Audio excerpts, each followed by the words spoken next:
नमस्कार मंडळी. आजकाल सगळेच लोक डाएट करतात, तर मी म्हटलं चला डाएटसाठी डाएटिंग फूड एक छान असं सलाड आपण बनवूया.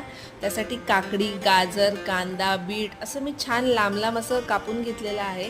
त्यात टाकली कोथिंबीर, मीठ, चाट मसाला, लाल तिखट थोडंसं आणि 1 चमचा विनेगर आणि 1 चमचा सोया सॉस टाकलेला आहे.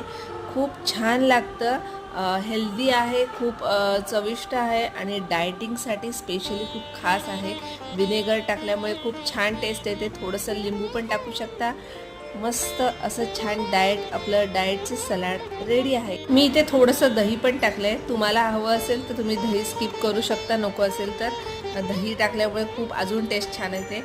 तर आजची रेसिपी कशी वाटली ते नक्की सांगा आणि माझ्या चॅनलला सबस्क्राईब करा आणि इंस्टाग्रामवर पण फॉलो करा आणि अशा छान छान रेसिपी बघत राहा. बाय.